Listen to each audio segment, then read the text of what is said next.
Hello student, this is Narendra और आज हम डिस्कस करेंगे मैट्रिसेस के बारे में। ठीक है, मैट्रिसेस जो होता है वो मैट्रिक्स का प्लूरल फॉर्म है और ये बेसिकली एक रेक्टेंगुलर एरे होता है नंबर या फंक्शन का। तो देखते हैं। तो सबसे पहले आता है इसका डेफिनीशन मैट्रिक्स। ठीक है, matrix is a rectangular array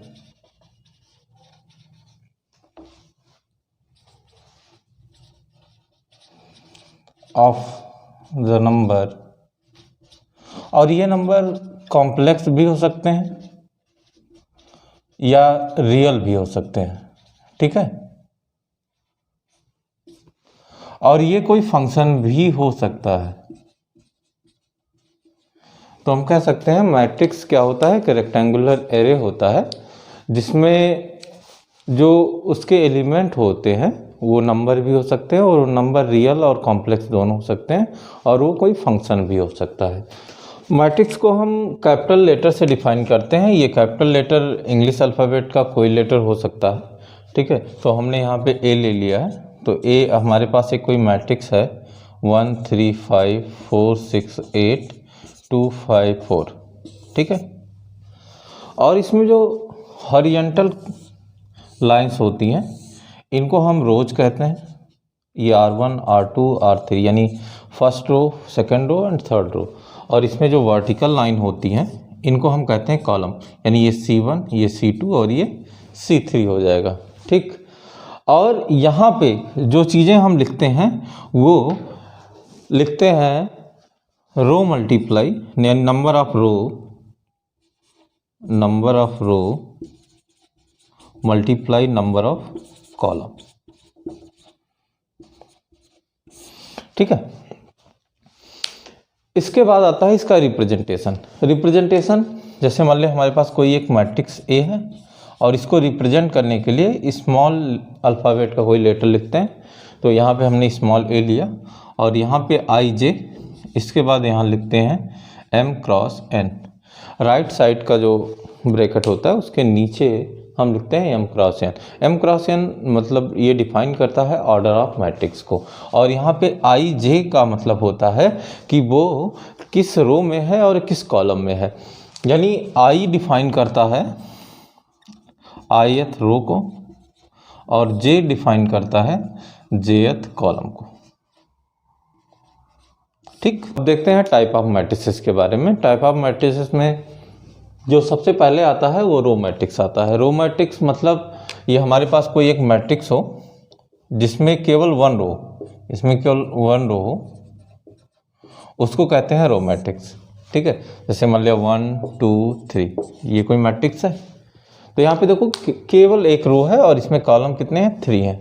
तो ये मैट्रिक्स होगी रो मैट्रिक्स। इसमें कॉलम कितने भी हो सकते हैं, जितना आप चाहें उतना हो सकता है, लेकिन जो रो होगा, नंबर ऑफ रो, वो 1 होगा। ये मैट्रिक्स को लिखेंगे 1 क्रॉस 3। इसका ऑर्डर क्या है, 1 क्रॉस 3 है। इसके बाद आता है कॉलम मैट्रिक्स। कॉलम मैट्रिक्स में केवल 1 कॉलम होगा और इसमें रो कितने भी हो सकते हैं, जितना आप चाहें उतना कॉलम बना सकते हैं। ठीक, तो इसको लिखेंगे ये 3 क्रॉस 1 मैट्रिक्स है। इसके बाद आता है स्क्वायर मैट्रिक्स। स्क्वायर मैट्रिक्स में क्या होता है, स्क्वायर मैट्रिक्स में नंबर ऑफ जो रो होते हैं वो इक्वल होते हैं नंबर ऑफ कॉलम।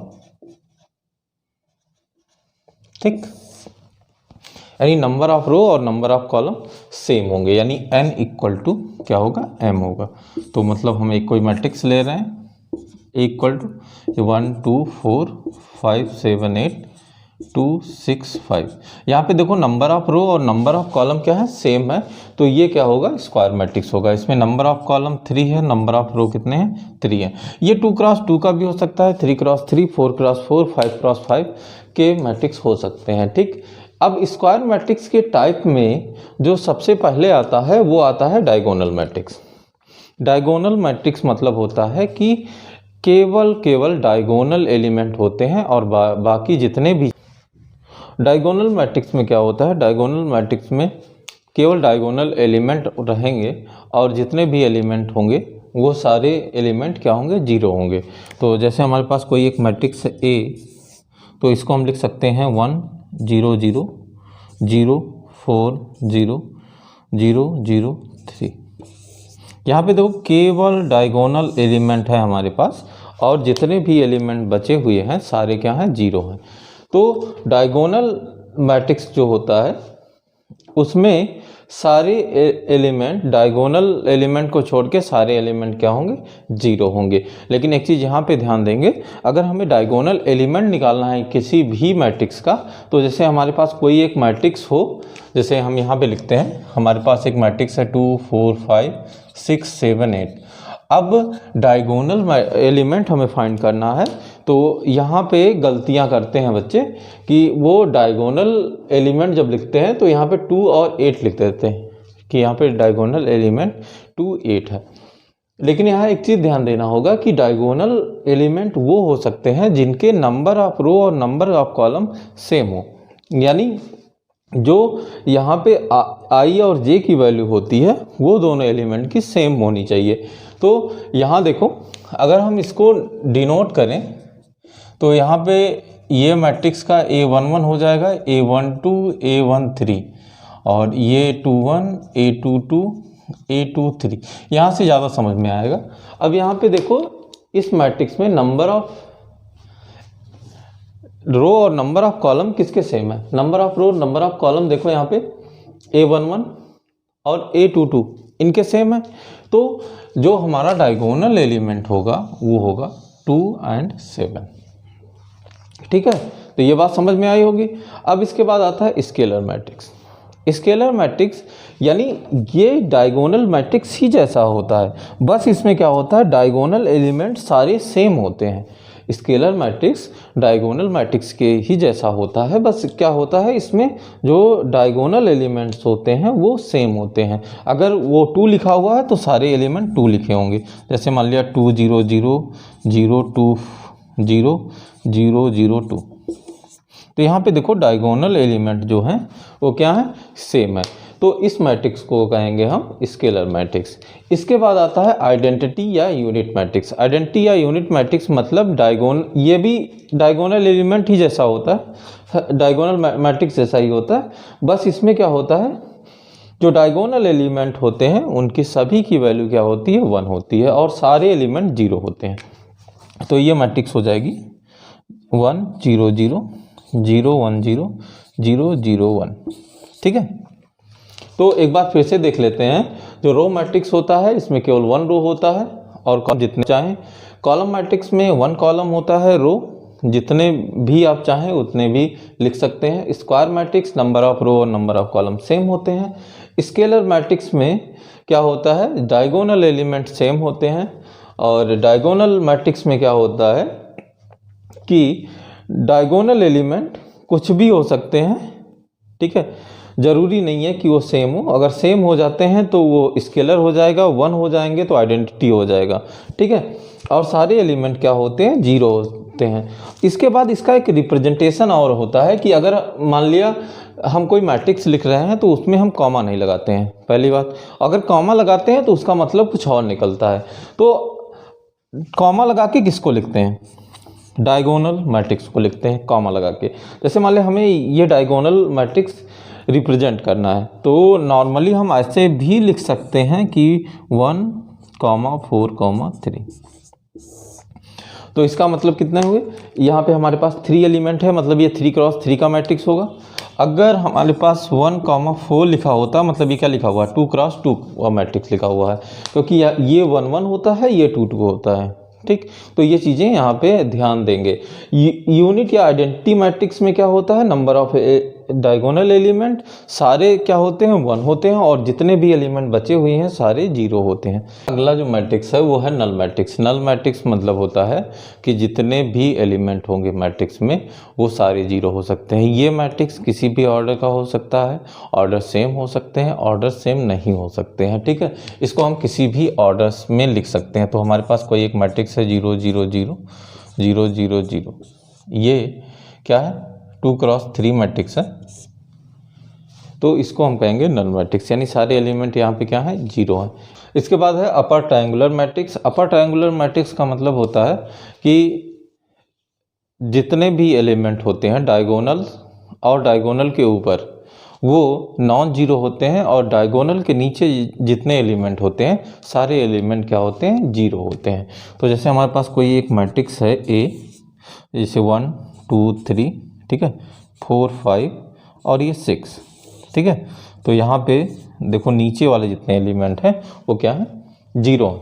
ये 3x3 मैट्रिक्स है, और यहाँ डायगोनल और डायगोनल के ऊपर जितने भी एलिमेंट हैं वो नॉन जीरो हैं, और उसके नीचे जितने एलिमेंट है डायगोनल के नीचे वो क्या है, 0 हैं। तो इस मैट्रिक्स को कहते हैं हम अपर ट्रायंगुलर मैट्रिक्स। ये नॉर्मली CBSE में नहीं है, लेकिन एक बार देख लो। इसके बाद आता है lower triangular matrix. Lower triangular matrix इसी का अपोजिट, मतलब डायगोनल और डायगोनल के नीचे जितने एलिमेंट होंगे वो सारे नॉन जीरो होंगे, और ऊपर जितने एलिमेंट हैं सब क्या होंगे, 0 होंगे। तो एक मैट्रिक्स हम लिखते हैं A = 1 3 5 4 6 यहाँ पे 7, और ये जो मैट्रिक्स होगा ऊपर के एलिमेंट जितने होंगे वो सारे क्या होंगे, 0 होंगे। तो ये क्या है, 3x3 मैट्रिक्स है। एक बार हम रिकॉल करते हैं कि अगर हमारे पास कोई एक मैट्रिक्स है 0 2 4 5 7 6 7 8 9, तो ये रो होता है, मतलब जो हॉरिजॉन्टल लाइन होती हैं उनको रो कहते हैं, जो वर्टिकल लाइन होती हैं उनको हम कहते हैं कॉलम, ठीक है। तो ये R1 R2 R3 और ये C1 C2 एंड C3, ठीक है। और इसमें टोटल नंबर ऑफ रो और टोटल नंबर ऑफ कॉलम क्या करते हैं, हम राइट साइड में हम नीचे की तरफ यानी कॉर्नर की तरफ यानी नीचे कॉर्नर की तरफ लिखते हैं। तो यहाँ पे number of row multiply number of column, ये चीज़ें लिखते हैं। नंबर ऑफ रो को हम रिप्रेजेंट करते हैं M से, और नंबर ऑफ कॉलम को रिप्रेजेंट करते हैं N से, ठीक है। और यहाँ पे जो एलिमेंट की पोजीशन होती है उसको हम IJ से डिनोट करते हैं। जैसे मान लिया हमारे पास कोई एक मैट्रिक्स है 2x2 की, तो ये अगर ये कैपिटल A है तो इसको A11 A12 और A21 A22 इससे रिप्रेजेंट करते हैं। ये 2x2 की मैट्रिक्स है, और इसमें जो A11 है, नॉर्मली अगर हम रिप्रेजेंट करें इस मैट्रिक्स को तो हम इसे करेंगे स्मॉल a IJ और M क्रॉस N, मतलब यहाँ पे IJ उस एलिमेंट का पोजीशन बताता है कि वो किस रो और किस कॉलम में है, ठीक है। अब यहाँ हमारे पास एक क्वेश्चन है, construct 2x2 matrix A IJ whose element A IJ are given by. यहाँ कुछ एग्जाम्पल है, फर्स्ट सेकेंड, तो इसको हम सॉल्व करेंगे। इसमें A IJ की वैल्यू गिवन है, और इसको हमें 2x2 का मैट्रिक्स बनाना है। तो वो 2x2 के मैट्रिक्स में किसकी ज़रूरत पड़ती है, अगर हम एक कोई 2x2 का मैट्रिक्स बना रहे हैं तो यहाँ पे A11 A12 और A21 A22 होना चाहिए, ठीक है। तो सबसे पहले हम क्या निकालेंगे, A11।